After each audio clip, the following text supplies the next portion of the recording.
안녕하세요. 주식단기학교입니다. 오늘은 핵심 기초이론반 제21강 추세와 패턴에 대해서 계속 공부하겠습니다. 오늘 공부할 내용은 대형주랑 그 대형주에 나타나는 이런 같은 패턴에 대해서 공부를 할 건데요. 필기노트는 페이지 30페이지입니다. 강의에 앞서서 뒤에 이 강의 숫자가 좀 다르게 나올 수가 있어요. 그 이유는 제가 먼저 영상을 촬영을 해놨는데요. 그 촬영한 영상의 러닝타임이 너무 길어서 편집하는 과정에서 이 앞에 강의 숫자가 바뀔 수가 있어요. 그 점 참고해 주시기 바랍니다. 대형주 하락 파동에 대해서 공부를 해볼 건데요. 우리 대형주는 참 하기가 힘든 종목 중에 하나예요. 왜냐면요, 특히 제가 앞에서 추세를 공부할 때 얘기를 했는데, 한번 주식은 추세를 만들면은 한 방향으로 쭉 이렇게 밀고 나가는 그런 추세의 힘이 강하다고 했어요. 특히 이 힘이 강한 게 대형주일수록 강해요. 근데 이 대형주가 하기 힘든 게 이 빠지는 기간이요, 한 3년에서 5년 정도 걸려요. 이 빠지는 구간이. 그래서 여기가 최고점이죠. 지금 이 최고점에서 잘못 물려 있잖아요. 빠지는데 3년, 5년, 올라오는데 이 3년 해가지고 한 10년은 기다려야 되는 거예요. 이거 빠졌다가 올라올 때 10년을 기다려야 돼요. 빠지는데 3년에서 5년, 올라오는데 3년에서 5년, 최소한 5년에서 10년은 최대 10년까지 기다려야 돼. 어떻게 해요? 그럼 우리가 여기 안 걸리는 방법이 뭐냐? 이 고점에서 안 사는 방법을 알면 되지 않느냐? 그렇게 저는 접근을 하겠습니다. 그럼 이 대형주의 하락 파동에 대해서 알아야 될 거잖아요. 이 대형주에 우리 개인 투자자분들이 많이 걸리는 경우가 대형주라서 사놓으면 언젠가 오르겠지, 뭐 안정적이지, 뭐 회사만 망하지 않으면은. 근데 제가 좀 전에 말씀드렸다시피 빠지는데 3년에서 5년, 올라가는데 3년에서 5년, 언제 기다려요? 10년 기다려봤자 본전이에요, 이 꼭지에서 하면은. 근데 우리 개인 투자자분들 안타까운 게 이런 구간에서 많이 사요. 약질적인 구간에서 많이 사요. 악질적인 구간. 이렇게 여기 아니고 이렇게 악질적인 구간에서 많이 사요. 무슨 말이냐? 이 대형주의 파동은요, 하락 파동을 특히 조심할게요. 보시다시피 제가 그림을 이렇게 차트를 그려놨는데요, 한 번에 안 떨어져요. 이렇게 떨어지다가도 한 번 이렇게 반등 주는 척을 해요. 보시죠. 제가 지금 좀 가장해서 표현을 했는데요, 이렇게 쭉 오다 떨어지다가도 한 번 다시 반등 주는 척을 해요. 쭉 떨어지다가도 한 번 반등 주고 올라갈 것처럼, 떨어지다가 한 번 반등 주는. 제가 아까 처음에 뭐라고 했죠? 대형주는 밀고 나가는 추세가 진짜 굉장히 강하다고 했죠. 다 페인팅이에요. 올라오다 내려가다 올라가는 이 다 페인팅. 여기에서 이제 개인들이 물려서 3년, 5년, 10년 이렇게 고생하고 있는 겁니다. 그러니까요, 이 대형주의 하락 파동도 잘못 걸리면 진짜 죽으니까 정말 중요한 차트입니다. 꼭 이 패턴 머릿속에, 내가 정말 대형주를 할 거다 그러면 이 패턴을 머릿속에 꼭 넣어놓고 있길 바랍니다. 한번 정리해 보겠습니다. 대형주는 방향을 잡으면 무섭게 밀고 나가는 성격이 있다. 보통 여기서 그냥 보통 2년에서 3년으로 잡아놨습니다. 2년에서 3년이 걸리는데, 대형주의 추세 하락의 특징이 뭐라고 했어요? 이렇게 반등하는 모습 주면서 올리고, 떨어지면서 반등하는 모습 하면서 보여주면서 다시 떨구고, 이렇게 개인들을 꼬신단 말이에요.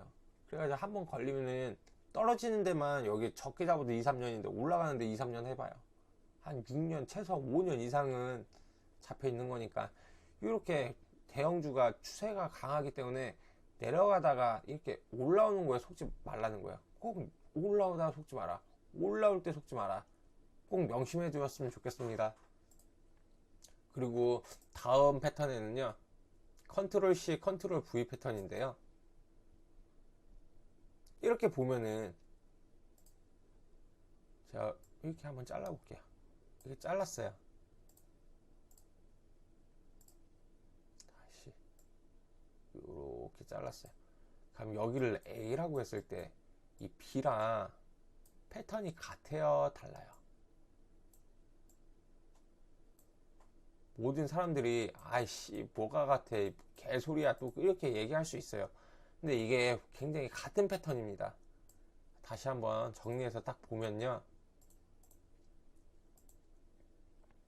지금 여기 패턴이랑 정말 유사한 패턴이거든요. 무슨 개소리야. 여기 한 번에 올라가고 여기, 물론 여기에 이런 파동의 차이는 있을 수 있어요. 주식이 어떨 때는 이렇게 한 번에 올라가고 어떨 때는 이렇게 올라가고 뭐 어떨 때는 이렇게 하고 이렇게 올라갈 수도 있고 뭐 이렇게 하다 떨어져서 올라갈 수도 있잖아요.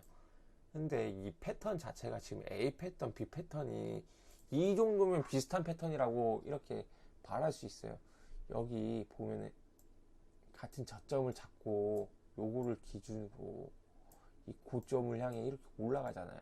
그럼 여기서 또 여기 이렇게 잘라서 봐봐요. 여기서 또 이해가 안 가면은 여기서 이렇게 올라가는 구간을 여기라고 잡고 여기서 떨어지는 구간을 여기라고 봤을 때 그냥 이 직선만 그었을 때 이런 패턴, 여기에서 나오는 이런 패턴이 똑같잖아요. 보시면은 여기 고점하고 여기 저점하고 여기 저점 만드는 구간이 비슷해요. 이 안에 파동의 차이가 있을 뿐이지. 이거를 컨트롤 C, 컨트롤 V 차트라고 하거든요. 이거랑 굉장히 비슷한 게 저기 카카오 차트가 이거랑 굉장히 비슷해요. 이 카카오랑 인바디 요 두 개 한번 차트를 봐봐요. 그리고 삼성전기 요까지 한 3개 정도 펴보면은 요런 차트 모양이 비슷한 패턴이 나오는 경우가 굉장히 많다는 거를 또 알 수 있을 겁니다. 그 이거를 알아보고 못 알아보고는 그 개인의 능력입니다. 이거 차트를 많이 볼 수밖에 없어요. 한번 다시 정리를 해보겠습니다. 이 패턴도 대형주에서 좀 많이 나오는 패턴이에요. 그래서 아주 중요합니다. 대부분의 차트는 고점과 저점을 기준으로 일정한 패턴을 보이는 경우가 많아요. 그 이유가 왜냐? 가격 이론입니다. 첫 번째. 가격 이론이 정말 중요한 개념이거든요. 제가 항상 얘기하는 얘가 싸면은 바닥에 있을 때는 자기 집 찾아가요.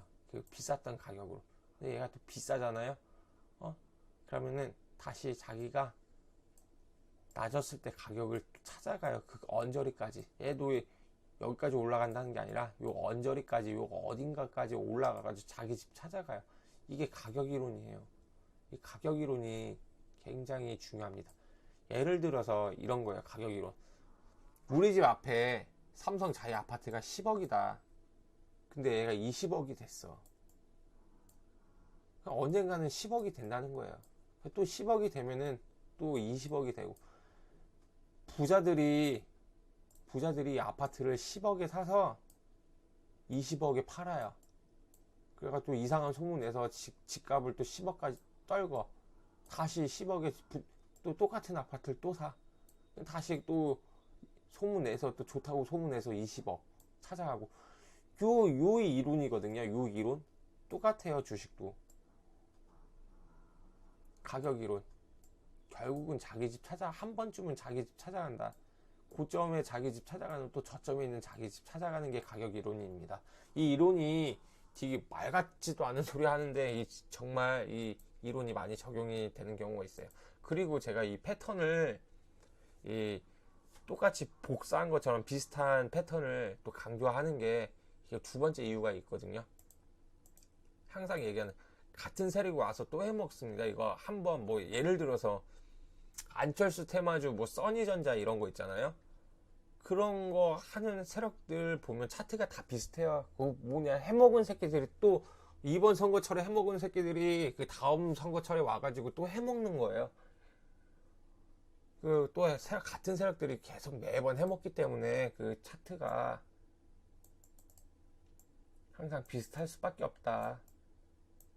그리고 그 종목을 사는 사람들, 우리 개인들도 비슷한 성격의 그런 불나방 좋아하는 성격의 또 사람들이 많이 붙으니까 거기에서 뭔가 이런 공통점이 이루어져서 같은 패턴을, 유사한 패턴을 그리는 경우가 굉장히 많아요.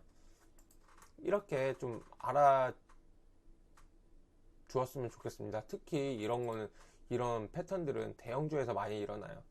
제가 다시 한번 얘기하지만 카카오나 삼성전기나 인바디 이런 거 한번 차트 보세요. 좀 어느 정도 좀 가격대가 있는 그런 차트. 대형주에서 이런 게 많이 일어난다. 그리고 여기까지 패턴에 대해서 공부를 했고요. 이제 약간 하나 또 팁을 더 드리자면은 캠퍼스 이론이란 게 있어요. 캠퍼스 이론. 캠퍼스 이론은 횡보했던 기간의 절반 정도 상승이 일어난다, 이런 이론인데요. 뭐냐면요, 주가가 이렇게 떨어지든 올라가든 이렇게 횡보하잖아요. 그럼 여기에서 이렇게 주가가 올라가든 내려가든 요 기간이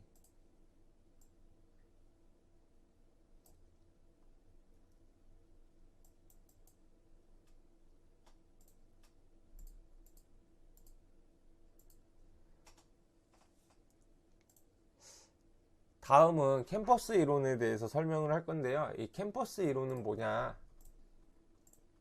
우리가 이렇게 주가가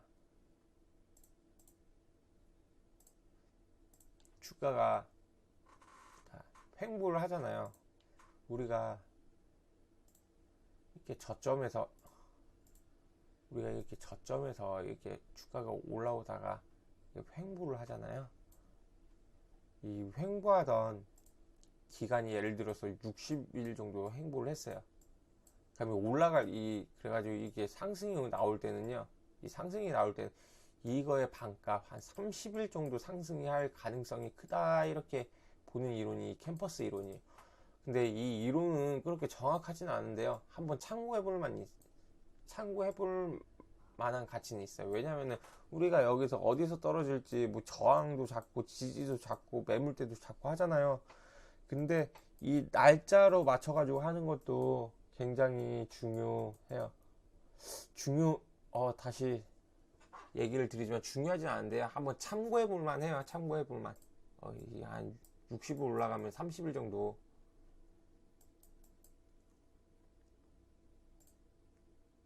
다음은 캠퍼스 이론에 대해서 얘기를 할 건데요. 우리가 주가가 바닥에서 이 정도 올라가다 이렇게 횡보를 하는 구간이 있을 거예요. 이 횡보를 하는 구간이 예를 들어서 한 60일 정도 횡보를 했다고 하면요, 이 구간이 이렇게 치고 올라갈 때는요, 이 횡보했던 거에 절반값 한 30일 정도, 이게 얼마가 갈지는 모르겠지만 이 30일 정도 상승 추세가 나온다는 이론이에요. 그래가지고 이게 별로 그렇게 막 딱 맞고 떨어지는 건 아닌데요, 어느 정도 참고해볼 만 해서 제가 한번 갖고 와봤습니다, 이 이론. 근데 이 이론을 완전히 정확하다고 할 수는 없지만은 또 그냥 불안한 심리에서 그 어느 정도 참고해볼 만한 그런 하나의 변수가 될 수 있기 때문에 이런 것도 한번 참고해볼 만합니다. 그리고 마지막으로 팁을 하나 더 드리자면요, 시장이 빠지면은 주도주가 제일 먼저 빠지고요, 반등이 들어오면은 주도주가 제일 먼저 반등이 나온단 말이 있는데, 또 요즘 시장은 또 그렇지가 않아요. 무슨 말이냐, 옛날 같으면은 주도주가 제일 먼저 빠지는 경우가 많은데요, 최근에는 이 주도주가 처음에는 최고 잘 버텨요. 요즘엔 또 요즘 추세는 또 계속 추세라는 게 바뀌기 때문에 요즘에 주도주가 최고 잘 버텨. 그리고 뒤따라오던 이상한 애들 있죠. 뭐 후속 주자 막 30% 상한가 갈 때 주도주가 상한가를 갔어요. 예를 들어서 마스크주가. 근데 뭐 뒤에 따라오는 얘가 뭐 하루에 근데 너무 올라가지고 다음날 뭐 마이너스 10%가 빠졌어요, 주도주가. 그럼 나머지 애들은 막 15% 빠지고 그런 게 요즘 추세예요. 이게 그냥 기본적인 개념인데요, 또 그날 또 추세에 따라서. 근데 이거는 맞는 것 같아요. 요즘에도 이렇게 주도주가 제일 먼저 빠지진 않는 것 같아요. 원래 근데 개념상은 요 개념이 맞는데, 요즘 또 트렌드가 주도주는 최대한 뭐 한 5%대에서 방어를 해준다고 하면은 뒤따라오던 게 한 8, 9% 빠지는 경우가 많아요. 8, 9%. 그래가지고 요즘에는 반대로 주도주가 오히려 잘 버티는구나, 이렇게 생각을 하시면 되고요. 요거는 좀 그때그때 좀 다르다. 주식이란 게 반등이 들어오면은 그 주도주가 가장 먼저 반등이 들어오는 거는 항상 팩트입니다. 항상 주도주가 들어올 때는 가장 강하게 반등이 들어옵니다. 요 정도 참고해 줬으면 좋겠습니다.